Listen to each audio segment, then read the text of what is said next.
I'm Tara. And I'm Shannon. We're married business partners with a thriving company and a one-of-a-kind crew. But that's not where our story begins. We believe that your past doesn't get to define your future. And for over a decade, we've been cultivating a team built on second chances. Each day, our crew makes a choice. We decide to be better than yesterday. Together, as a family, we're not just rehabbing homes, we're rehabbing lives. So come join us. This is Rehabbed. Art was really my first form of escape. And it was like, I guess it was one of the first manifestations of my addiction in a sense. But it was also more about like the lifestyle for me. Like it was more like I idolized like artists and musicians. I really was like terrified that I like wasn't gonna be this creative person without drugs. Like I really thought that all of my creativity was fueled by drug use. I thought that like I needed to be getting high to like be this creative person, which I have found is not the case, obviously. I think that my art has definitely spiraled out and grown into an entirely different entity now that I'm clean.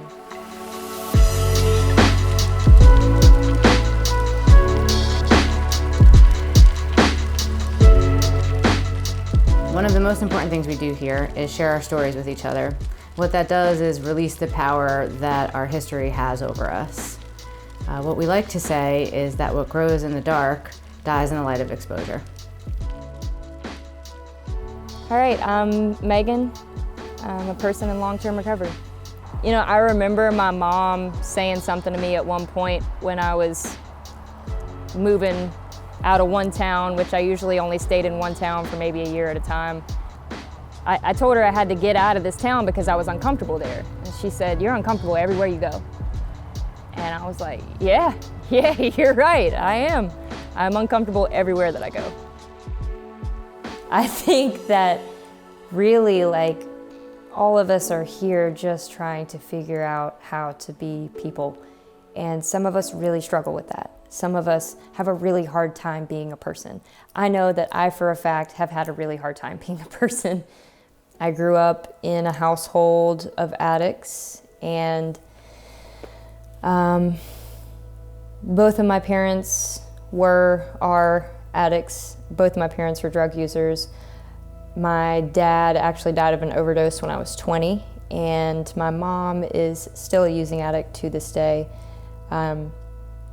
Through my process of recovery, I have really done enough work on myself to have a really good relationship with my mother today. She's one of my best friends, and I love her regardless. I meet her where she's at wholeheartedly, but it has taken a lot of work on my part to get there. I spent a lot of time feeling very alienated. I felt different from all the other kids. I would go over to a friend's house, and their mom and dad was together, and they would like all sit down at the table and eat, and I had never experienced anything like that in my life. I was eating beanies and weenies on the floor of the trailer while my mom was in the back room doing what she needed to do. So again, I felt kind of like a misfit in comparison to all the other kids. So I started using drugs at a young age. I started drinking when I was probably 13, and I remember like essentially what was me like completely leaving reality. I could completely like become another person when I was drinking or when I was using. I didn't have to feel any of the things that I was feeling. I didn't have to be in the environment that I was in. It didn't matter. I could just be and do whatever. And once I had that first level of real escapism, that was it. It was off to the races from there. Meagan and I have a lot in common. Both of us come from some addiction history. My mother overdosed from addiction to heroin, and so did Meagan's dad. So we sort of have that connection, and we both have experienced quite a bit of trauma, like in our childhoods, very similar traumas, and then also traumas throughout our addictions that are really, really similar also. So we have a connection in that, and a lot of empathy and understanding, and I think that we're able to turn to each other in ways that, where we have like a deep connection and understand each other really well, so. So I actually met Tara and Shannon through my partner. We were in a long distance relationship, and he was working for Tara and Shannon, and I was planning to move here, and so he was like, well, I'll get you a job painting, and I was like, okay. I've never done that in my life. I'm an artist, but I don't paint houses. It's totally different. It's construction, you know, it's like serious physical labor. But I moved here and I started working with them, and it immediately felt like family. Like I found a totally new home here. It was so much more than just a job. It was my crew, my tribe, my network. So when I first started, I was surprised that they put a brush in my hand right off the bat. I was really surprised. But they did, and I'm glad that they did, because although I was totally nervous, I figured it out, and I am an artist, but I don't paint at home. Painting is not my medium. I create things, but I don't use a brush a lot. So, you know, it brought like an entire new level to my creativity. And I've learned like so many different techniques along the way, but that mainly came when I started doing faux finish jobs with Tara, and this is her realm, and it felt good when she brought me into that, because I was like, oh wow, okay, she sees something in me. You know, she really did see that creativity within me and trusted me to do those projects and everything. Meagan took to decorative painting in general in a really beautiful way. I think Meagan is like super creative and like picks up on creativity like very, very easily. So it's been super easy to teach her different decorative treatments. So when I introduced her to silver leafing, she got really excited about it. It always looks fabulous when it's done, and the process of doing it is really exciting too.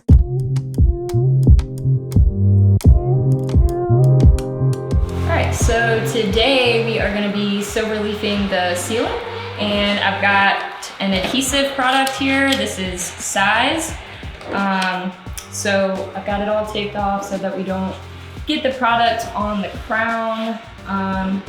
Gonna cut it in and roll it up here and let it set for about 10 minutes. And once that sets, it becomes sticky. And then we're gonna take the silver leaf product, we're gonna place it up here, and take some gloves, wipe it down, and it's all gonna just snow down on us. It's gonna be really cool.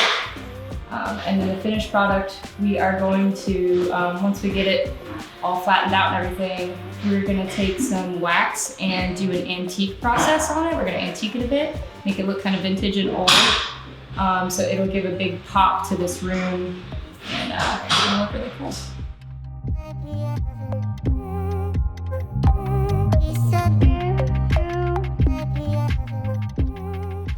So one of the key elements of this process is that we wear these cotton gloves, because if your bare skin touches this material, it will tarnish it, and it will change the color. So we want to keep it just as it is.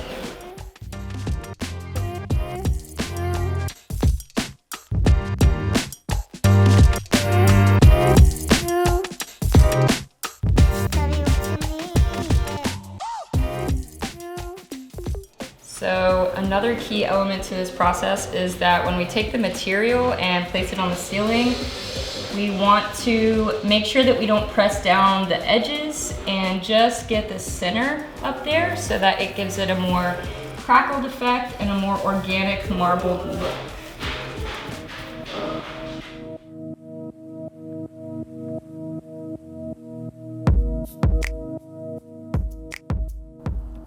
You know, I grew up in a home that always felt unsafe.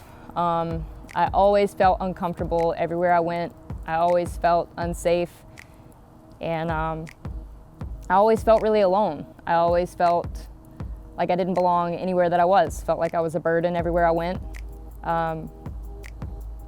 I carried a lot of feelings from a really young age that I did not have the capacity to carry. I just didn't want to carry them. I didn't want to carry all of everything that I had and everything that my mother had going on, everything that my dad had going on, and that's what I felt like I was carrying. I felt like at a young age I was just like spiritually exhausted. And so when I first found substances, when I was around 13 years old, that was the first time that I was able to escape. And I don't think that we're conscious of that. You know, I don't think that when I picked up my first substance at age 13 that I was consciously thinking, I don't want to feel what I'm feeling. I'm gonna do this so that I don't have to feel.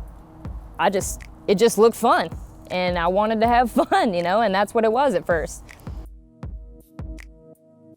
So I pretty much had this like romantic relationship with art and drugs and alcohol and art. And I would sit at home, I would go steal a bottle of wine and go sit in my room alone and drink and write, or drink and create a collage, or yeah, I guess there was like such a strong correlation to drugs and art for me, and drugs and music for me. I didn't think you could have one without the other. And eventually I began using so heavily at a pretty young age that art kind of went out the window for me. And it was like spiritual suicide is exactly what it felt like. To have lost my craft, because it is something that I identify with. Like it is like a part of my identity naturally, and it always will be.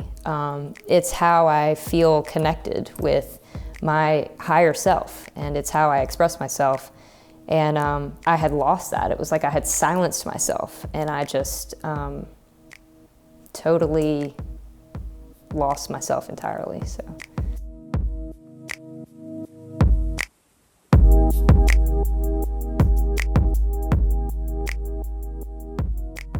But I also, you know, my parents were bikers, and like I romanticized that lifestyle. I romanticized and idolized everything that was rowdy and rock and roll. And like, that's what I wanted to be.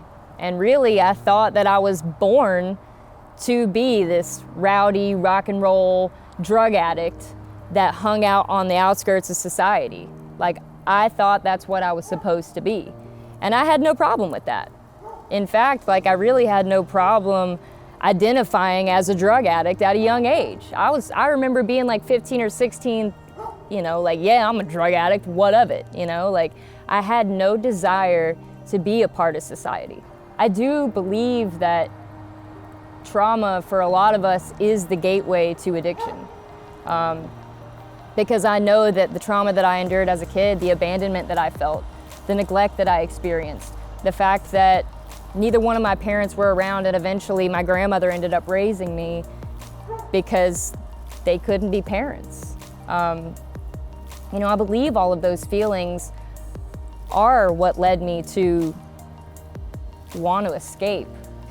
So I think I had such a strong resentment towards society, such a strong resentment towards existence as a whole, that I really had no problem being a drug user. I had no problem being on the outside of society.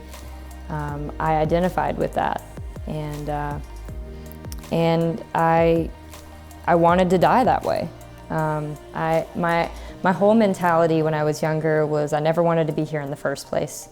And it was just so much like self-pity and so much identifying with, it was so much victimization and identifying with the abuse that I had gone through as a child and the neglect and all of the pain, instead of working through any of that or even having a desire to work through any of that.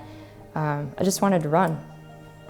And so it really wasn't until I got pregnant with my daughter before I ever even had the thought, okay, I have a reason to be here.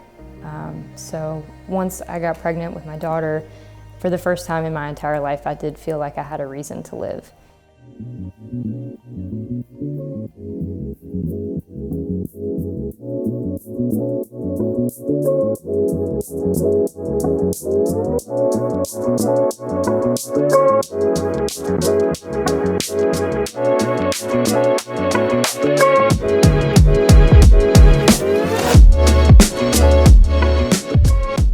So this is my favorite part. It's called burnishing, and essentially what we're gonna do is just wipe the surface completely flat, and that's what's gonna give it that like crackled look, and everything's gonna come falling down and snowing all over us. It's gonna be pretty cool.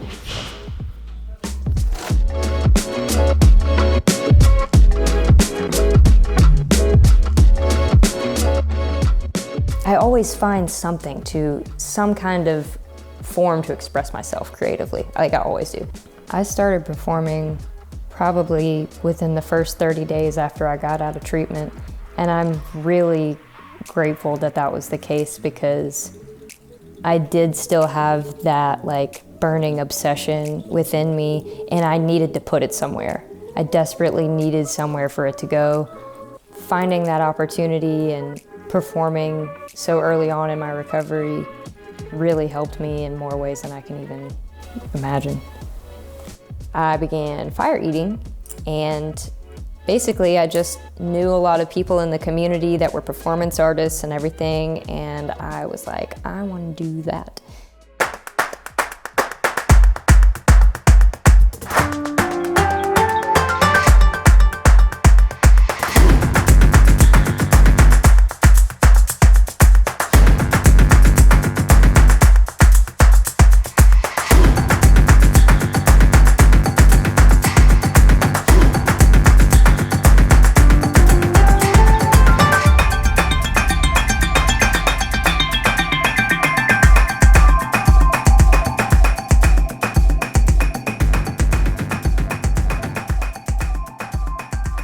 There's a chapter in our literature that we read called Desperation to Passion, and there really is like that desperation that we have experienced is where that passion was born, I believe. And for me, like, my passions used to be obsessions that were fatal, really.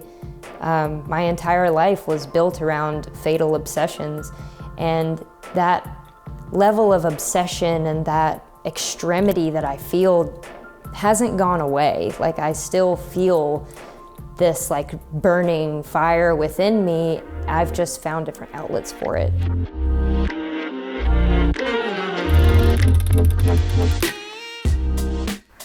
Meagan, God, she has come so far since we very first met her. And now she's in this place where she is this like wonderful, attentive mom. She works really hard on her recovery. We've just seen her, I think with Meagan, like, I've seen her grown in such a way that she's able to focus so much more. She's more confident. She believes in herself. She knows who she is. She knows what she wants, and she's going for it. She definitely mastered it really, really fast, and she is very creative and picks up on things really fast also. And I definitely think she mastered this the last time we did it, so it was a good time for her to roll with this particular project. I think that you could easily relate something like silver leafing to the process of life or growth in general, because you're basically taking these little things and placing them up all in this area, and you almost have to force it to shed its skin. So it's almost like, you know, like a snake shedding its skin and going into a new process of growth, stepping into another chapter, and it becomes another finished product from there, you know. And then once you put the wax on it, it becomes something else from there. So it's kind of like our processes of growth and recovery. Looks pretty tight. I think it looks great.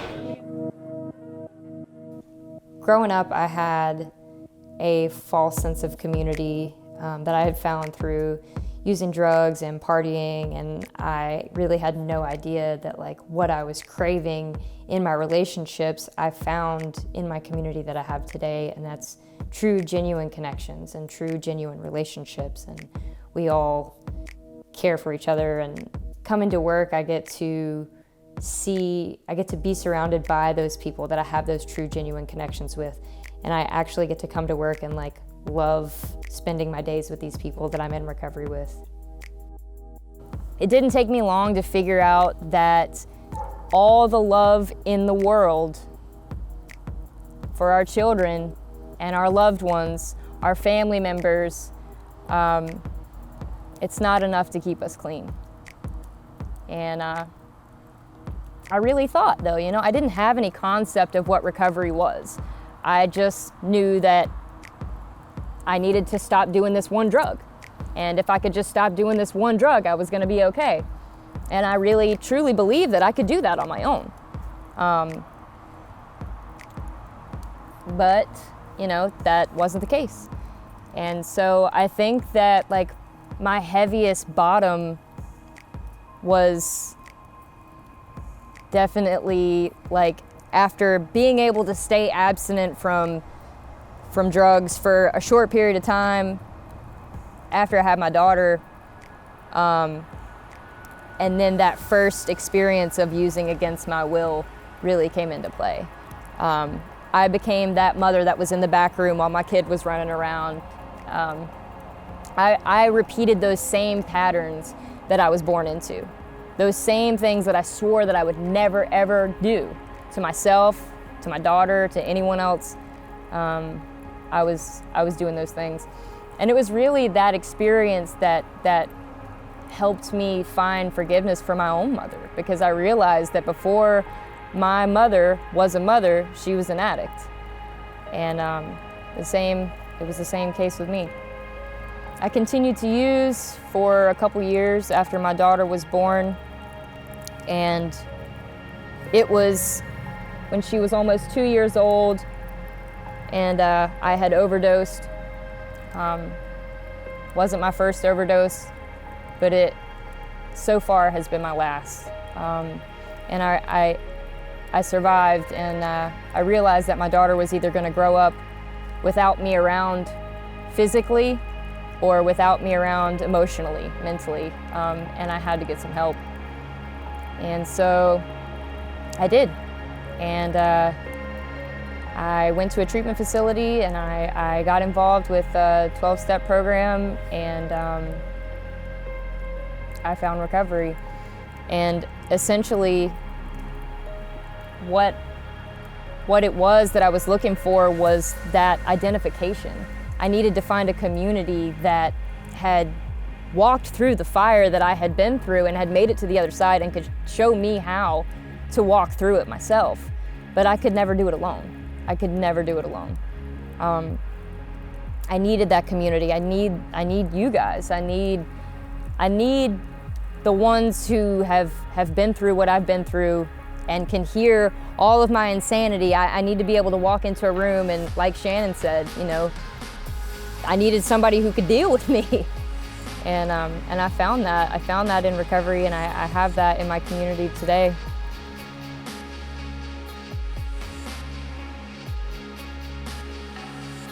So my word is escapism.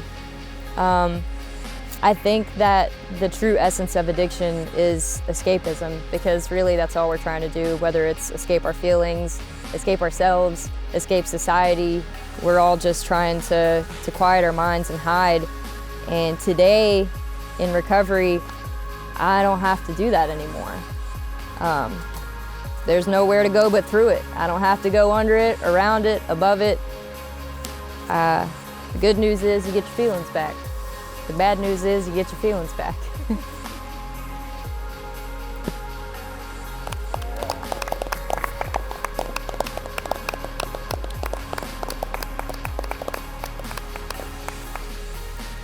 One of the most important aspects of my recovery today, and one of the key components that I was missing before, is addressing my mental health. because addiction is a mental health issue. So what keeps me clean is my community, the work that I put in the communities that I'm a part of, working a program, having a relationship with my sponsor. But aside from that, like we have a phrase in the program, the broader the base, the higher the point of freedom. And for me, that's therapy every week. I'm on medications, I have a psychiatrist. I am in trauma therapy. I work through all that stuff. So I mean, the reason that I used in the first place is because there was this gnawing hole inside of me that I was trying to fill. I stay on top of taking care of myself today. And that is through therapy and being okay with that, like being okay with getting help for my mental health.